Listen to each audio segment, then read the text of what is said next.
Conmemora hoy en día la pasión. La noche antes de la partida iban a perder a su maestro. Juan 16:16 en adelante. Espero que haya venido sin afán para que tengamos un buen tiempo de la palabra. El Señor hay que dedicarle el tiempo que es. ¿Amén? Hoy el mundo es a la carrera, pero el Señor tiene una palabra especial para usted. Usted no está aquí por accidente, ni porque no tenía nada más para hacer, es porque el Señor así lo quiso. Amén. Pero antes de ir a Juan 16, quisiera que rápidamente miráramos Hebreos 11, pues el tema de hoy trata de la esperanza, y el poder de la esperanza, hermanos, es grande. El poder de la esperanza es grande.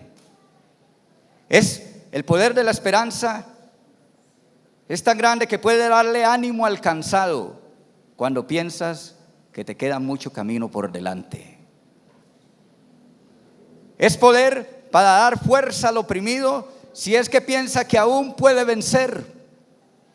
Y es poder para dar gozo al afligido si piensa que su situación puede cambiar o puede mejorar. ¿Usted lo cree? Y vemos el poder de la esperanza por toda la Biblia, por toda la palabra de Dios, de cómo Dios usa la esperanza de bendiciones futuras para animarnos y cambiar nuestra conducta y nuestra actitud frente a las situaciones difíciles del presente. Y uno de los mejores ejemplos está ahí en Hebreos 11, que nos ayuda a quitar de nuestra mente a veces un error que tenemos de creer que solamente la fe es la que mira hacia atrás, cuando miramos a la cruz y confiamos solo en lo que Cristo ha hecho. Eso es parte de la fe, pero la fe también mira hacia adelante, hacia el futuro. La fe es la certeza de lo que se espera, la convicción de lo que no se ve. Y vemos un gran ejemplo en la vida de Moisés en Hebreos 11:24, cuando el autor nos dice que por la fe Moisés fue hecho ya grande, rehusó llamarse hijo de la hija del faraón, escogiendo antes ser maltratado con el pueblo de Dios que gozar de los deleites y los placeres temporales del pecado, teniendo por mayores riquezas el vituperio de Cristo que los tesoros de los egipcios. ¿Cómo pudo Moisés rechazar los placeres y afrontar la incomodidad? Pues porque tenía, sigue diciendo el verso, tenía puesta la mirada adelante en el galardón. Lo que capacitó a Moisés para enfrentar el dolor de su prueba fue la esperanza de un futuro. Tenía la mirada puesta allá en el galardón, en la recompensa. Y eso es tener fe, creer que Dios es galardonador de los que le buscan. Y hermanos, yo puedo aguantar tribulación aquí en esta vida, en el presente. ¿Por qué? Porque mi fe ve el futuro y me informa que las aflicciones del tiempo presente no son comparables con la gloria venidera que en nosotros ha de manifestarse, dice Romanos 8:18. No es comparable. Y eso es exactamente lo que hizo también nuestro Señor Jesucristo. Pues el clímax de Hebreos 11, los héroes de la fe, lo vemos en el capítulo 12, verso 2. Con el gran ejemplo del autor y consumador de la fe, Jesucristo, puesto los ojos en Jesús, autor y consumador de la fe, el cual por el gozo puesto delante de él, sufrió la cruz. Enfrentó el vituperio porque sabía que se iba a sentar a la diestra de Dios. De nuevo la pregunta, ¿cómo pudo Cristo abrazar la cruz con todo su dolor y angustia? ¿Por qué? Porque tenía fe de que ese gozo estaba delante de él frente a lo que él iba a experimentar en esa noche. Es decir, que lo que capacitó a Jesús para sufrir el día viernes fue su fe en el gozo que su Padre le tenía guardado para más adelante, por ejemplo para el domingo. Él razonaba, vale la pena sufrir hoy un poquito por el gozo eterno que voy a recibir allá. Vale la pena. Y nosotros, hermanos, tenemos que predicarnos también ese mismo mensaje todos los días. Tenemos que decirnos: alma mía, mira ese galardón, confía en que tu Padre es galardonador de los que le buscan. Y como el salmista decirnos: ¿por qué te abates, alma mía, y te turban dentro de mí? Espera en Dios, alma mía, porque aún he de alabarle, salvación mía y Dios mío. Salmo 42:5. Y hermanos, cuando pasamos por pruebas, tenemos que predicarnos ese mensaje y decir también, como dice Santiago 1:2, porque ten por sumo gozo, alma mía, cuando os halléis en diversas pruebas. Alma mía, porque tú sabes que la prueba produce paciencia, y cuando la paciencia tiene su obra completa, serás perfecto y cabal. Mantén tu mirada ahí, en ese galardón. Ahora sí vamos a Juan 16 al 24. El contexto aquí de este discurso del aposento alto, están los discípulos ahí en el aposento alto, el contexto es la cruz. Cristo está a menos de 24 horas de la cruz, de su muerte. Pero en particular, en esta sección que veremos hoy, el contexto es la tristeza que embarga a los discípulos al pensar en la muerte o en la partida de su Señor. En San Juan 16:6, Jesús ya les había dicho: antes, porque os he dicho estas cosas acerca de mi muerte, tristeza ha llenado vuestros corazones.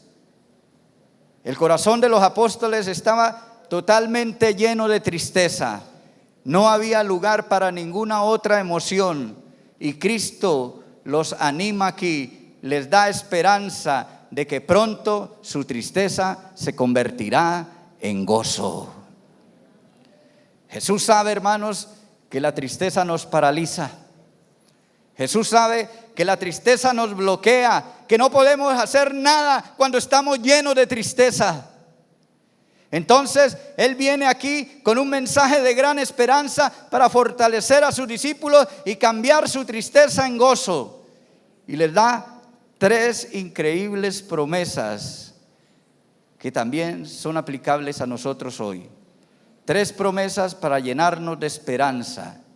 Y les dice: todavía un poco y me verán. De nuevo un poco y se gozarán. Y además un poco y recibirán. Un poco y me verán. Un poco se gozarán. Un poco y recibirán. Juan 16 al 24 dice así la palabra del Señor: todavía un poco y no me veréis. Y de nuevo un poco y me veréis. Diga: porque yo voy al Padre. Entonces dijeron algunos de sus discípulos unos a otros: ¿qué es esto que nos dice todavía un poco y no me veréis? Y de nuevo un poco y me veréis. ¿Y porque yo voy al Padre? Decían pues: ¿qué quiere decir con todavía un poco? No entendemos lo que habla. Jesús conoció que querían preguntarle y les dijo: ¿preguntáis entre vosotros acerca de esto que dije, todavía un poco y no me veréis, y de nuevo un poco y me veréis? De cierto os digo que vosotros lloraréis y lamentaréis, y el mundo se alegrará. Pero aunque vosotros estéis tristes, vuestra tristeza se convertirá en gozo. La mujer, cuando da a luz, tiene dolor porque ha llegado su hora, pero después que ha dado a luz un niño, ya no se acuerda de la angustia por el gozo de que haya nacido un hombre en el mundo. También vosotros ahora tenéis tristeza, pero os volveré a ver y se gozará vuestro corazón y nadie os quitará vuestro gozo. En aquel día no me preguntaréis nada. De cierto os digo que todo cuanto pidiereis al Padre en mi nombre os lo dará. Hasta ahora nada habéis pedido en mi nombre.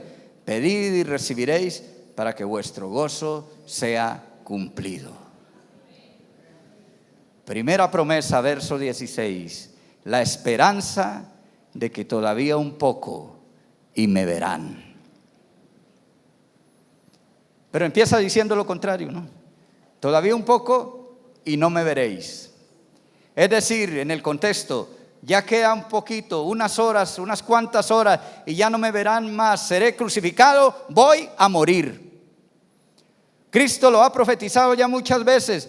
Constantemente les ha advertido: voy al Padre, voy a morir.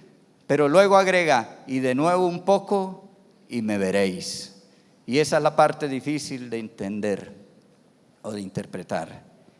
Obviamente cuando dice no me veréis, es el momento en que Cristo muere en la cruz. Pero cuando dice y de nuevo un poco y me veréis, ¿a qué se refiere? ¿Se refiere a la resurrección? ¿Se referirá a la ascensión y posterior venida del Espíritu Santo?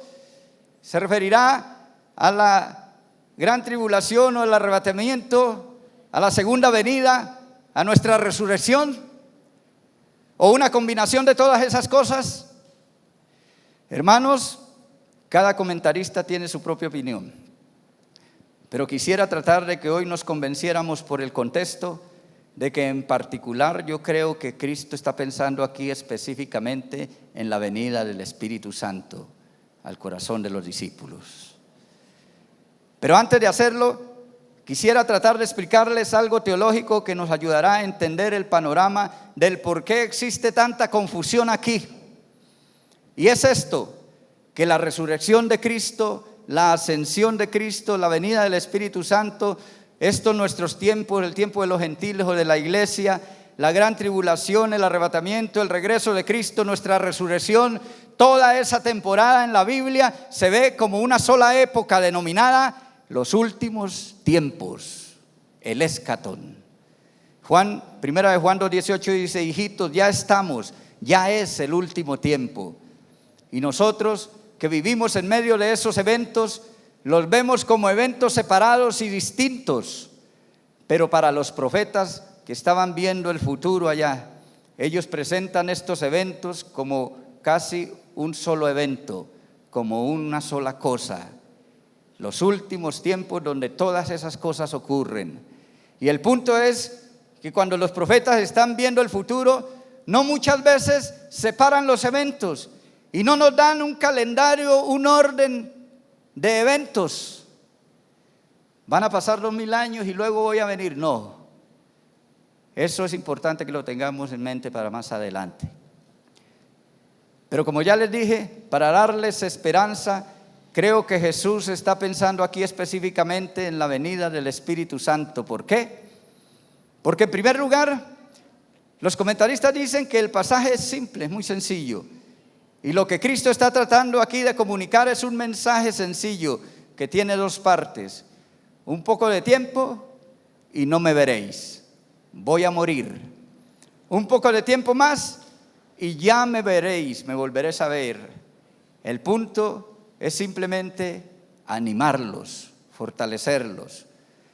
Pues la cantidad de tiempo que ustedes van a llorar va a ser muy poco.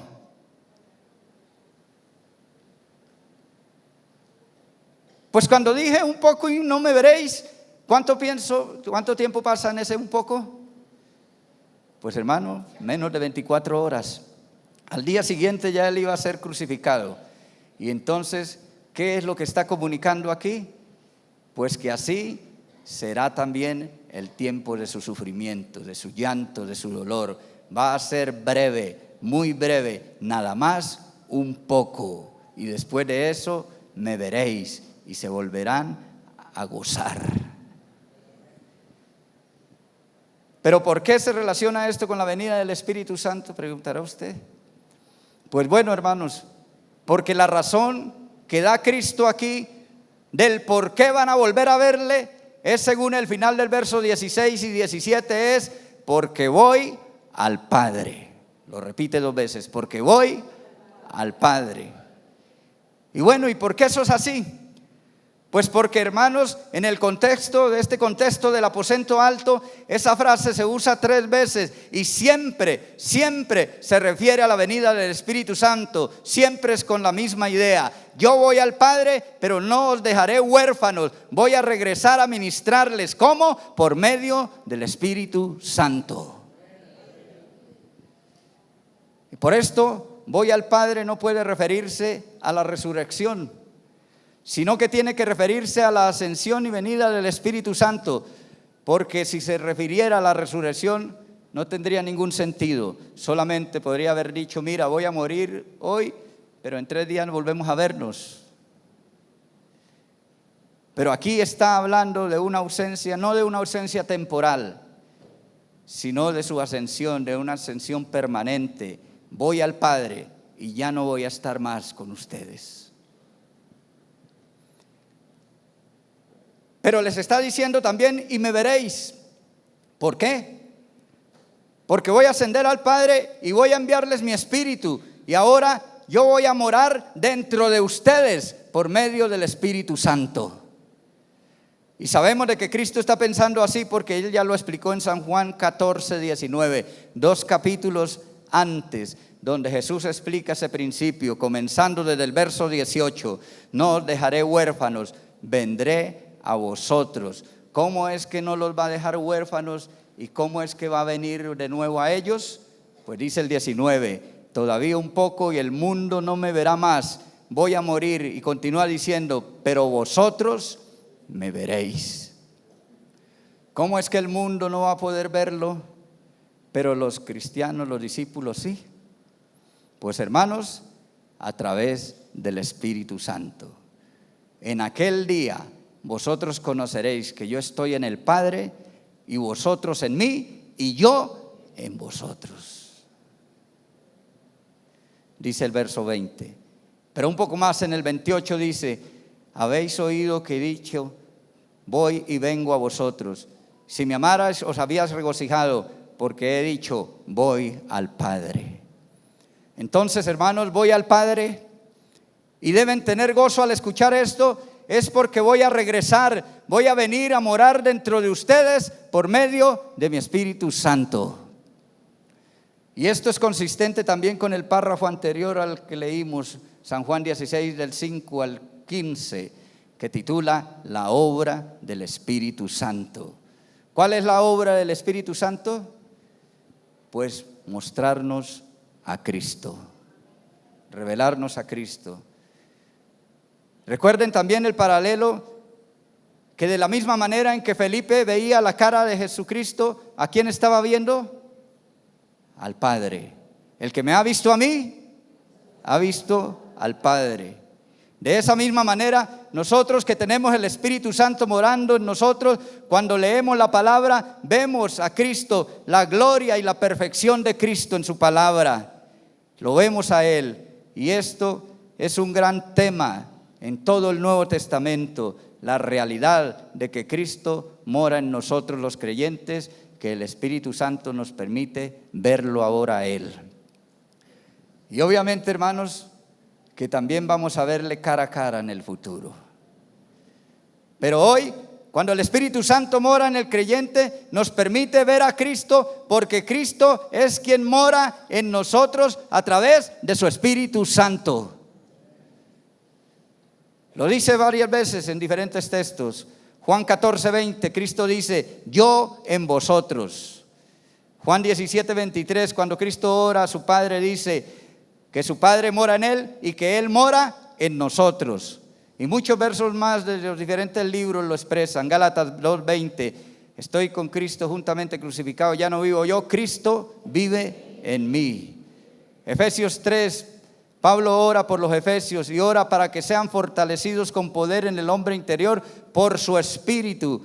¿Y qué es lo que hace el Espíritu? Para que habite Cristo, dice, por la fe en vuestros corazones. Para que habite Cristo por la fe en vuestros corazones. Y Pablo define el misterio del Evangelio en Colosenses 1:27 diciendo así, que el Evangelio es Cristo en vosotros, la esperanza de gloria. Y eso es el Evangelio, hermanos, Cristo morando en el creyente a través del Espíritu Santo. Somos su templo. Amén. Entonces, en resumen, lo que el Señor nos está diciendo aquí es, un poco y voy a morir, un poco más y viene mi Espíritu Santo para capacitarlos para que me vuelvan a ver de nuevo, para que me vean de nuevo.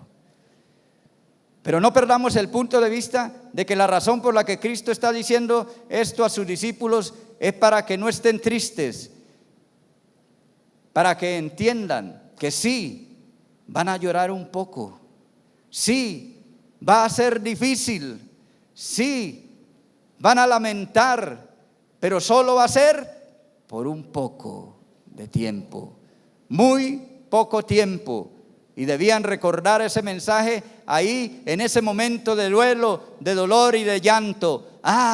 Cristo nos dijo, un poco tiempo de muerte y un poco más vamos a volver a verle. Pero lamentablemente los discípulos como que no entendieron y no fueron muy animados con esto. Verso 17, entonces dijeron unos a otros, ¿qué es esto que nos dice que todavía un poco y no me veréis? Y de nuevo un poco y me veréis, porque yo voy al Padre. No entiendo.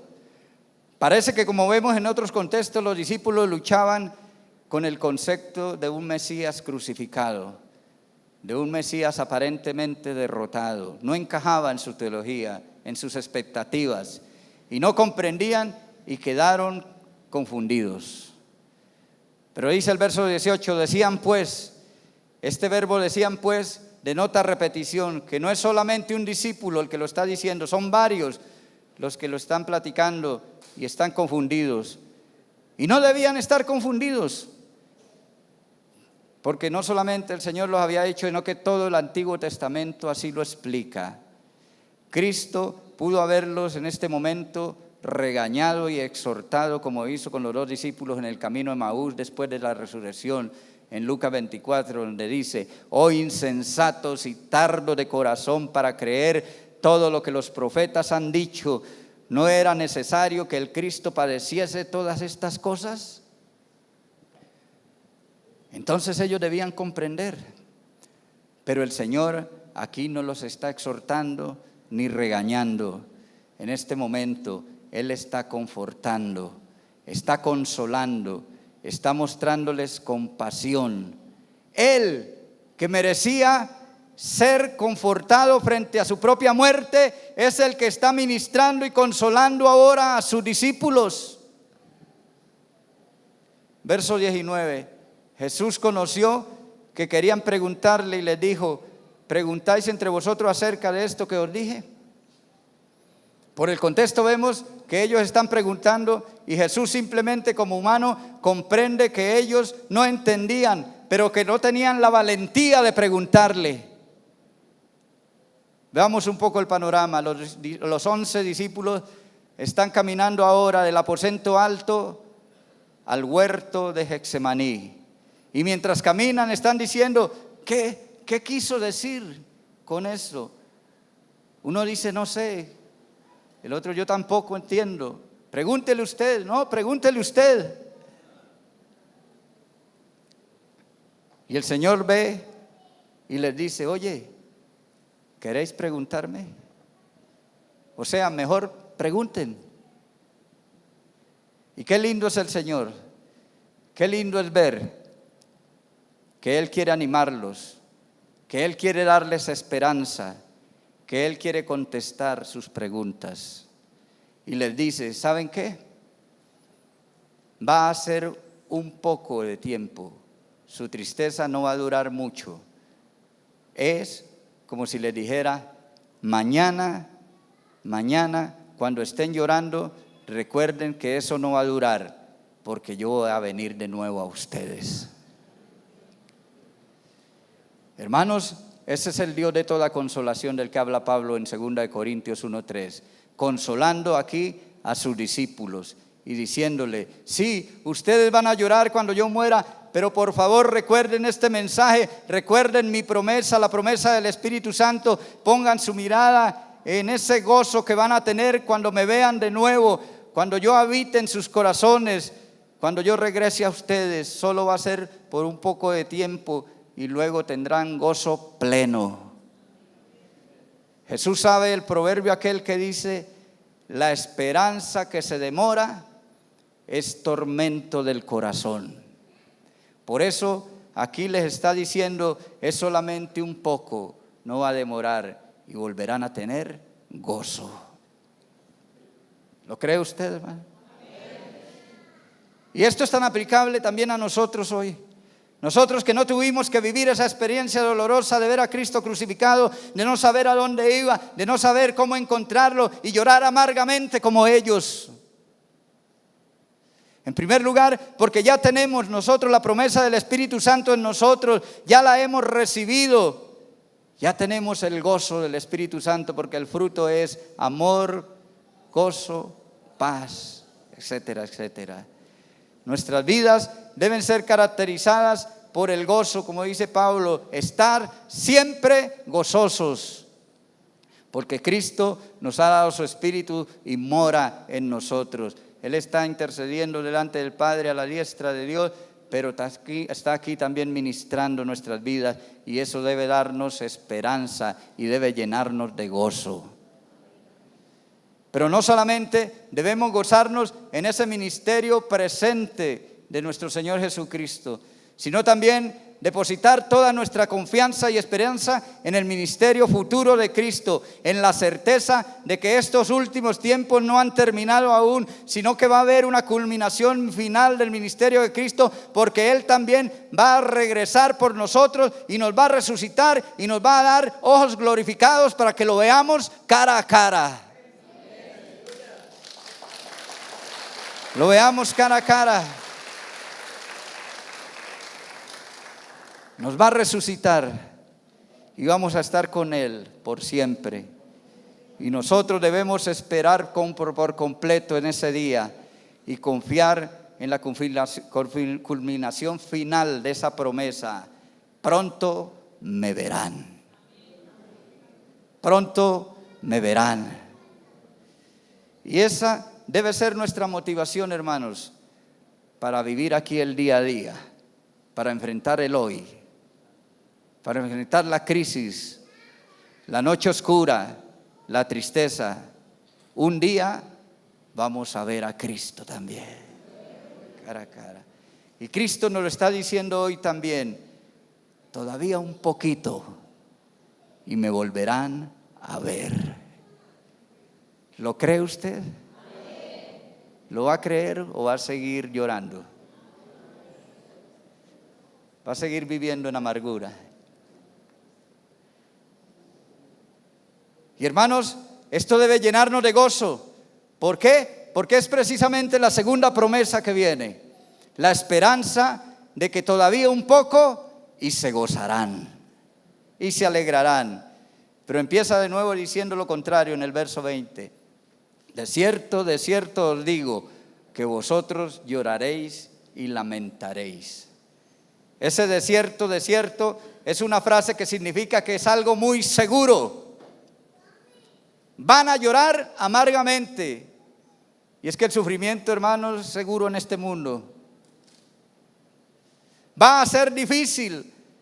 Van a lamentar, van a pasar por tiempos difíciles. Y en los evangelios vemos cómo los discípulos lloraron con amargura. Y ese es el mismo verbo usado en San Juan 20:11, donde María llora junto al sepulcro. Un verbo que denota un grito fuerte, un llanto al máximo volumen, acompañado de lágrimas. Y en nuestra cultura es difícil comprender esto que Cristo está describiendo aquí. Pues en el mundo vemos muchas maneras diferentes en que la gente lamenta y llora la muerte de un ser querido. Cada cultura y cada persona lo llora de su manera. Y la forma en que nosotros lloramos aquí en Occidente es a veces callada, disimulada, en comparación a como lo hacen, por ejemplo, los africanos o las personas del Medio Oriente.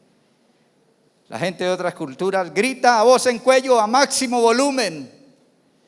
Y de hecho, en pasajes como San Juan 11 y 2 de Samuel 14, vemos que la cultura judía contrataba a personas al estar en duelo para que gritaran con ellos, lloraran con ellos.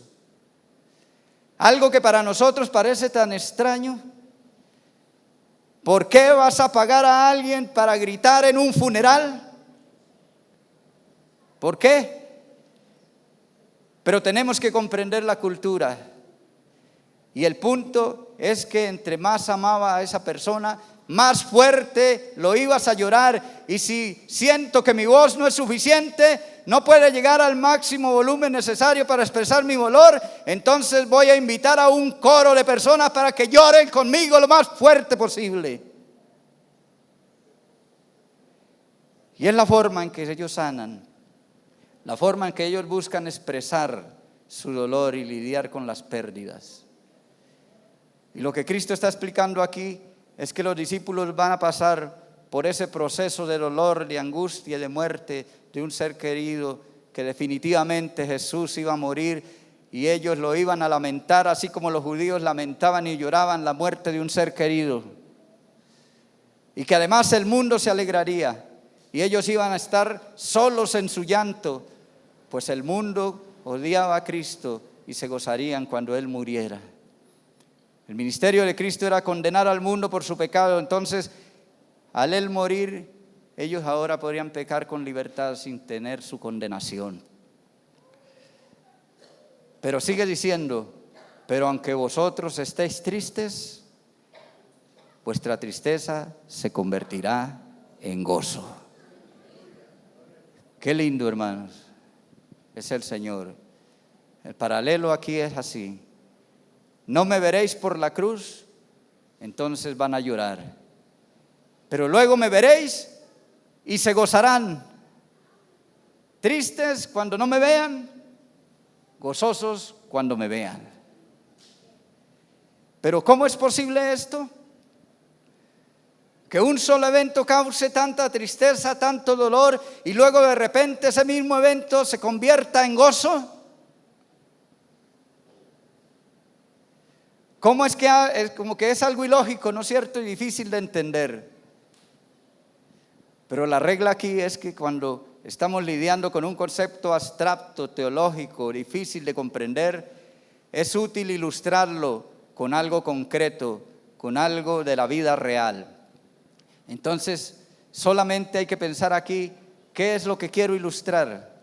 Y lo que quiero ilustrar aquí es que un evento que comienza con mucho dolor, se convierte aquí en mucho gozo. ¿Puede usted pensar en algo que ilustre eso?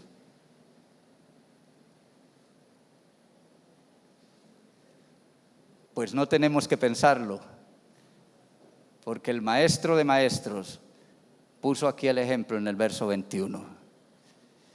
La mujer, cuando da a luz, tiene dolor porque ha llegado su hora. Y esa frase, ha llegado su hora, recuerda que Jesús la usa para hablar de su muerte, de su cruz, de su sufrimiento. Y dice que para la mamá su hora llega ahí en el momento del parto, cuando está llorando, cuando tiene dolor. Pero sigue diciendo, pero después que ha dado a luz un niño, ya no se acuerda de la angustia por el gozo de que haya nacido un hombre en el mundo. Increíble, ¿verdad? En el momento del parto, dolor llena el corazón de la madre. Pero tan pronto, en ese instante de que nace el niño, el gozo reemplaza por completo esa angustia, ese dolor. La madre abraza al niño, ahora con una sonrisa increíble, y sigue llorando, pero ahora con lágrimas de gozo, de alegría.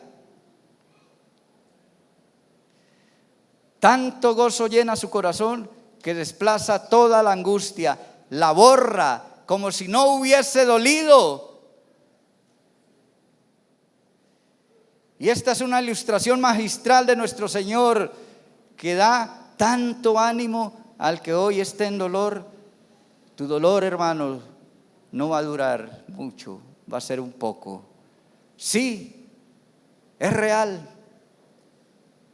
Duele la partida de un ser querido.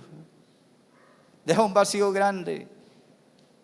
Ese proceso de enfermedad tal vez es doloroso, pero va a durar un poco. Un poco, es algo temporal, y luego habrá un gozo increíble que reemplazará esa tristeza. Y no es la primera vez que Dios da esa ilustración. También en el Antiguo Testamento la usa 3 o 4 veces. Isaías 26, Miqueas 4. Cuando Dios da esperanza al que sufre, hablando de la esperanza de bendiciones futuras. Y se logra el propósito al entender esa promesa, y es que sí va a doler, sí vamos a llorar, pero luego el gozo va a reemplazar por completo esas lágrimas. Los discípulos sí iban a pasar por dolor, lágrimas y tristeza, pero debían experimentar ese dolor con los ojos puestos allá adelante en el galardón, como lo dije al principio, en la promesa. O sea, la razón para que la mamá aguante el dolor del parto es que sabe que el niño viene. El niño viene y vale la pena porque sabe lo que viene. Y nosotros tenemos hoy que pensar en nuestro dolor y enfrentarlo así. ¿Por qué? Porque sabemos también lo que viene. Cristo viene. Y eso es lo que nos sustenta para estar firmes hoy ante tanta angustia. Cristo viene. También vosotros, dice el 22, tenéis tristeza ahora, pero os volveré a ver y se gozará vuestro corazón, y nadie os quitará vuestro gozo. ¿Cuántos se gozan en esa verdad? Gloria a Dios. Nadie os va a quitar ese gozo. Interesante el cambio aquí. En el verso 16 dice, vosotros me veréis. Pero aquí en el 22 dice, yo os volveré a ver. Es un cambio de perspectiva muy interesante, porque aunque las dos cosas son ciertas, yo los voy a ver y ustedes me van a ver a mí. La una es la causa de la otra. A los discípulos no les servía mucho que les dijera, ustedes me verán, porque ellos están confundidos. Ya habían dicho en el capítulo 14, no sabemos a dónde vas, cómo vamos a encontrarte, dónde vamos a verte, dónde vamos a buscarte. Pero ahora Cristo les está diciendo, ustedes me van a ver porque yo voy a buscarlos, yo voy a verlos, yo voy a identificarlos. Y por eso me verán. Y es que, hermanos, en la obra de la salvación, Jesús siempre es el que la inicia, Él es el iniciador. Él es el fundamento, la base de la obra. Lo vemos una y otra vez en la Escritura. Nosotros amamos a Dios, ¿por qué? Porque Él nos amó primero, primera de Juan 4:19. Nosotros conocemos a Dios, ¿por qué? Porque fuimos conocidos por Él primero, Gálatas 4:9. Nosotros escogemos a Cristo, ¿por qué? Porque fuimos escogidos por Él desde antes de la fundación del mundo, Efesios capítulo 1. Él siempre es el iniciador. Nosotros le veremos porque Él nos verá primero. Y la idea aquí es que esto también nos ayuda a nosotros que estamos dentro de ese gran día, de esos últimos tiempos. De una vez más lo afirmo, de que podemos aplicarlo ahora tanto en el presente como también viendo hacia el futuro. Debemos celebrar y gozarnos de que ya tenemos el Espíritu Santo. Y cuando el Espíritu Santo vino a nuestros corazones, nos llenó de gozo en ese momento. No es que nosotros vamos a tener gozo, esperar para tener gozo. Ya lo tenemos, porque lo tenemos a Él. Cristo ya nos vio y nos dio su Espíritu y mora en nosotros. Y debemos regocijarnos en Él siempre. Entonces, nuestras vidas se deben caracterizar por el gozo permanente. Pero también nosotros podemos mirar hacia el futuro como lo hacían los discípulos y ver que también le vamos a ver a Él cara a cara, que va a regresar por nosotros y nos va a resucitar. Y es la venida del Espíritu Santo la base de toda esta esperanza. Hay que entenderlo así. La venida del Espíritu Santo hace las dos cosas. Es lo que nos capacita hoy en el presente para que veamos y disfrutemos a Cristo a través de la Escritura y disfrutemos de su presencia y de su comunión. Pero es también la llenura del Espíritu Santo la que nos va a garantizar nuestra visión futura de verle cara a cara a Él. Como dice Efesios 1:13, el Espíritu son las arras, es lo que nos garantiza nuestra futura redención. El Espíritu Santo es la promesa, es la garantía de que nosotros seremos redimidos y glorificados en el futuro, y eso debe llenarnos hoy de gozo también. Porque si tú has recibido el Espíritu Santo, hermanos, hoy puedes ver a la hermosura de Cristo a través de las Escrituras, porque el Espíritu Santo te revela a Cristo, te muestra a Cristo. Pero eso también es la garantía de que le vas a ver cara a cara. Es una promesa de que Dios nos hace, y específicamente Jesús nos la está haciendo aquí. Me verán. Voy a morir, me voy a ir, pero me volverán a ver. ¿Usted lo cree? Amén. Qué promesa tan alentadora. Primero, me verán. Segundo, se gozarán. Y en tercer lugar, la esperanza de que todavía un poco y recibirán. ¿Recibirán qué? No cualquier cosa, sino todo lo que necesitan para que esta misión, este gozo sea cumplido, de que me vean. Verso 23, en aquel día, cuando venga el Espíritu Santo, no me preguntaréis nada. ¿Por qué? Por varias razones. Primero, porque estoy en el cielo. No me vas a preguntar a mí, vas a ir directamente al Padre a través del Espíritu. Y en segundo lugar, porque aquí hay un contraste que no es tan obvio y es un cambio de verbo. En aquel día no me preguntaréis nada. De cierto os digo que todo lo que pidiereis al Padre en mi nombre os lo dará. Ahora me estás preguntando a cada rato, ¿qué significa esto? ¿Qué significa aquello? Pero en aquel día, cuando venga el Espíritu Santo, ya no vas a preguntar, vas a pedir. Y hay una diferencia entre preguntar y pedir. Preguntas porque no sabes o no entiendes. Pero cuando venga el Espíritu Santo, Él os guiará a toda verdad, os mostrará todas las cosas. En aquel día, con el Espíritu Santo en tu vida, no vas a estar preguntando ignorante de mis planes. No vas a estar en oscuridad sin entender el avance de mi reino, sino que ahora ya vas a poder pedir todo lo que necesites para poder colaborar en el avance de mi reino, y ese gozo sea cumplido de una manera plena en tu vida y en la vida de todos los que están a tu alrededor.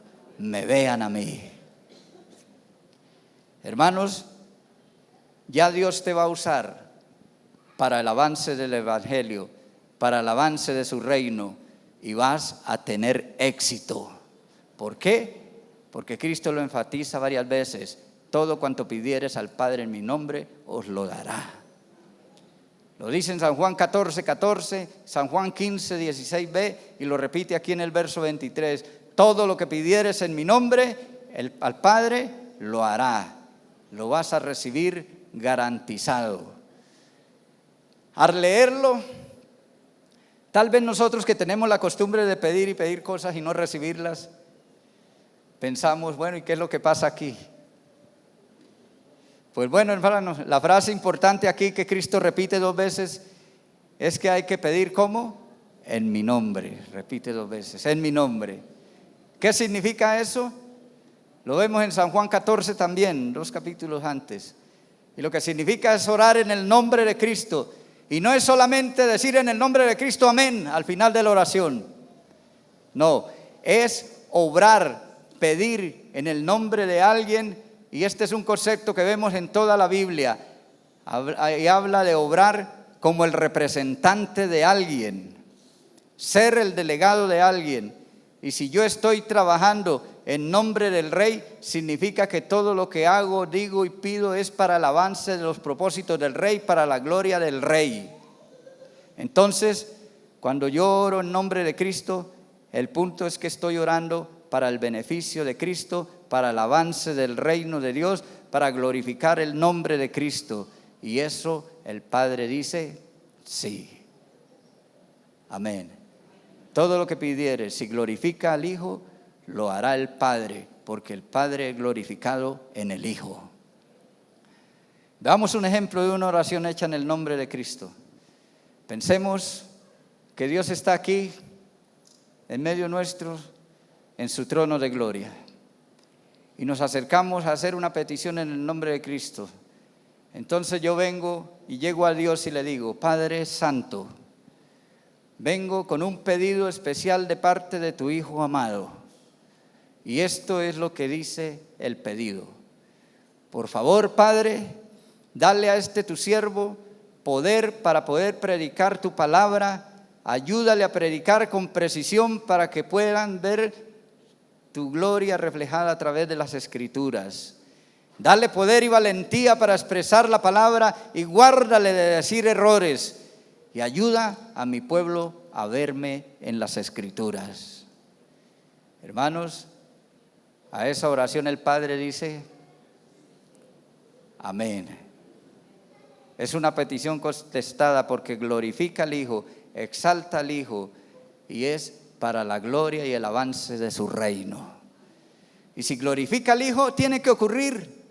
Cristo lo explica así, desde San Juan 13:31, es una garantía. Todo obra para la gloria de Dios. Entonces, si algo glorifica a Cristo, es imposible que no pase. ¿Qué promesa?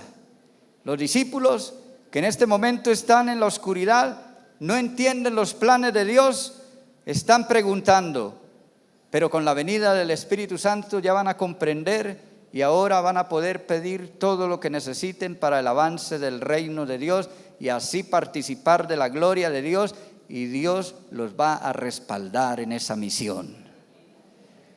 Y si lo hacemos así, el anhelo de Cristo, de que Cristo sea manifestado y de que todos lo vean, se cumplirán, para que vuestro gozo sea cumplido y la alegría sea completa, dice el Señor. Todos me verán. Hermanos, nuestro gozo será completo cuando Cristo sea manifestado a todos los que están a nuestro alrededor.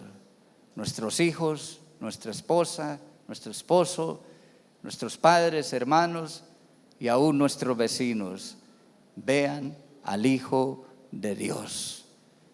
Ese es el gozo más grande que podemos tener. Y es tan importante ver que nuestro gozo no esté basado en las circunstancias terrenales o en las cosas materiales, que está basado en la gloria de Dios, que la gloria de Dios sea manifestada a este mundo. Tu gozo será pleno, serás lleno cuando Dios te use en el avance de su reino, en el reino de Cristo, cuando obres en nombre de Cristo y Dios te respalde como su representante ante este mundo. Hermanos, tantas veces erramos egoístamente, pensando que estaremos felices, plenos, cuando logramos satisfacer nuestros deseos egoístas, materialistas, carnales, terrenales. El libro de Eclesiastés dice que la satisfacción no se encuentra en las cosas de este mundo, que son vanidad. El sabio lo aprendió así, usted también lo sabe. Todos hemos intentado y pensamos, si hago esto, si compro aquello, voy a ser más feliz. Pero nada llena el corazón del hombre. Nada llena el corazón del hombre. Es cuando morimos a nuestros propios deseos y de manera sacrificial buscamos glorificar a Jesús. Buscamos avanzar el reino de Dios, servir a los suyos, que realmente experimentaremos el gozo pleno. Parece al revés, ¿no? Pero así es en la vida cristiana. El último será el primero. Para vivir hay que morir.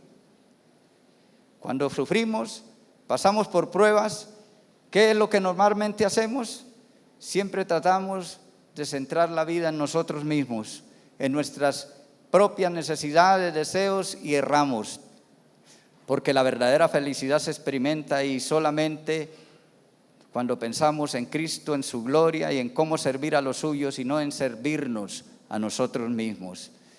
Es el mismo principio que vemos aquí, de que tu gozo será pleno cuando en la noche oscura busques la gloria de Cristo, cuando buscas servir a Cristo y a sus propósitos. No hay mayor gozo que ser usado para exaltar a Cristo, y esa es la razón por la cual existimos como iglesia en medio de este mundo necesitado. Tú no puedes experimentar gozo si obras fuera de este principio. Primero, el reino de Dios y su justicia, y todas esas añadiduras seguirán. Hermanos, los discípulos están tristes y Jesús los llena de esperanza con 3 promesas maravillosas. Pronto me verán, pronto se gozarán y pronto recibirán todo lo que necesiten para cumplir con su misión en este mundo. Y esta es la misma esperanza para nosotros hoy. Una esperanza que arrancó el día que recibimos el Espíritu Santo y una esperanza guardada en el cielo para ese día cuando Cristo Jesús regrese también por nosotros. Y termino con las palabras del apóstol Pedro en 1 de Pedro 1:3, que dice: bendito el Dios y Padre de nuestro Señor Jesucristo, que según su grande misericordia nos hizo renacer para una esperanza viva por la resurrección de Jesucristo de los muertos, reservada en los cielos para vosotros. Tenemos esa esperanza. ¿Y qué debemos hacer ahora? Dice el verso 13: esperad por completo en esa gracia que se os traerá cuando Cristo Jesús sea manifestado. Esperad por completo. Cristo nos ha dado la promesa. Sabemos que es una esperanza segura, porque el Espíritu Santo nos lo está garantizando.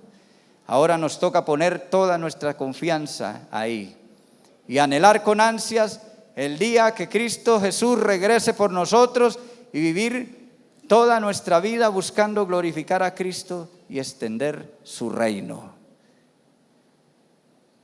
Y yo quiero decirle, amigo que nos visita hoy, si no has experimentado ese gozo, si no sabes lo que es gozarse en ver a Cristo exaltado y no lo entiendes de pronto, es porque aún estamos en pecado. Y si morimos hoy, no veremos a Cristo, sino que enfrentaremos un juicio. Pero precisamente por eso vino Cristo, para obedecer por nosotros perfectamente delante del Padre y morir en nuestro lugar. Y después de 3 días levantarse victorioso entre los muertos y poder darnos esa salvación y esa esperanza a cada uno de nosotros. Si no has experimentado el gozo, Él te lo ofrece hoy. Él te está brindando esa esperanza para tu vida hoy. Y si nosotros tomamos y abrazamos el sacrificio de Cristo y le seguimos, también seremos resucitados con Él. Y ese gozo que experimentaremos allá en el cielo es un gozo que podemos empezar a experimentarlo desde ya, desde hoy. Cristo te dice: comienza hoy y nadie podrá quitártelo. Tú lo vas a disfrutar por toda la eternidad, porque el Espíritu Santo ha venido a tu vida y garantiza que esa promesa es verdad. Yo quiero invitarles que nos pongamos de pie y le diga al Señor: aquí está mi corazón, aquí está mi vida. Cierre sus ojos. Deja que el Espíritu Santo confirme esa palabra en tu corazón. Dile: Señor, Padre Celestial, gracias por ese plan maravilloso de salvación. Levanta tus manos al Señor con libertad, señal de entrega, confirmación. Dile: gracias por conocerme, por mirarme, por escogerme. Gracias porque nos has redimido, nos has comprado con tu sangre. Gracias porque no nos dejaste huérfanos, sino que enviaste a tu Espíritu Santo a morar en nuestros corazones. Dale gracias, iglesia. El Espíritu Santo está aquí en tu vida, llenando ese vacío, llenándote de gozo y permitiéndote ver a Cristo nuevamente. Dile: gracias, Señor, porque me has abierto el entendimiento. Gracias porque al morar en nosotros podemos tener ese gozo hasta verte cara a cara allá en gloria cuando tú regreses, Señor. Ayúdame a vivir a la luz de esta realidad. Ayúdame a vivir a la luz de esta palabra, lleno de esperanza, haciendo todo lo necesario para exaltar tu nombre, oh Cristo, y poder disfrutar de ese momento cuando tú regreses y darte toda la gloria y la honra a ti. Yo te invito para que abras el corazón al Señor. Deja que Él te llene, deja que Él te sacie, que Él te afirme, que Él te dé la seguridad para que cuando venga el día difícil, el día oscuro, puedas estar firme, asido de su mano poderosa. Dígalo así. Nuestros corazones insaciables son, así son. Insaciables son. Pero solo lo puede llenar uno, Jesucristo el Señor. Hasta que conoce a su Salvador. Es lo único que nos da plenitud de vida a través de su Espíritu. Porque tal y como somos nos amó, y hoy nos acercamos sin temor, y Él nunca más tendremos sed. Dígalo, Jesucristo basta. Jesucristo basta. Mi castigo recibió. Me entregó. Jesucristo basta. Jesucristo basta.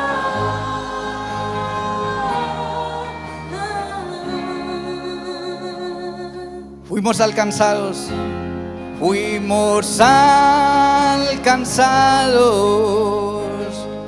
por su gran amor, por su gran amor. Con brazos abiertos nos recibe hoy. Dígalo el porqué. Él nos amó, tal y como somos nos amó, y hoy nos acercamos sin temor. Oh, y Él es el agua que al beber nunca más tendremos. Jesucristo basta, Jesucristo basta. Mi castigo recibió y su herencia me entregó. Jesucristo basta, Jesucristo basta.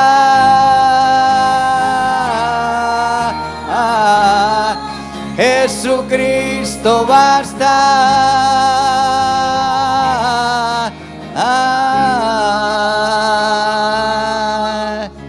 Tal y como somos nos amó, y hoy nos acercamos sin temor. Dígalo de nuevo. Tal y como somos nos amó, oh, y hoy nos acercamos sin temor. Él es el agua que al beber nunca más tendremos sed. Jesucristo basta, Jesucristo basta. Mi castigo recibió y su herencia me entregó. Jesucristo basta, Jesucristo basta.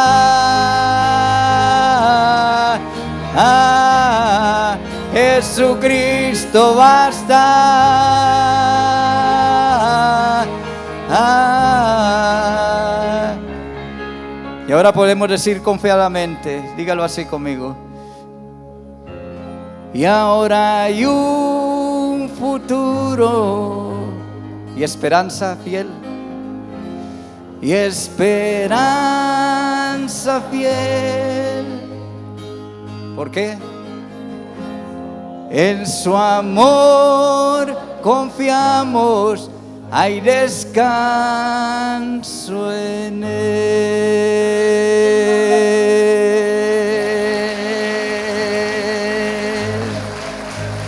Descansa en Él, reposa en Él, confía en Él. Señor les bendiga, hermanos. Vayan en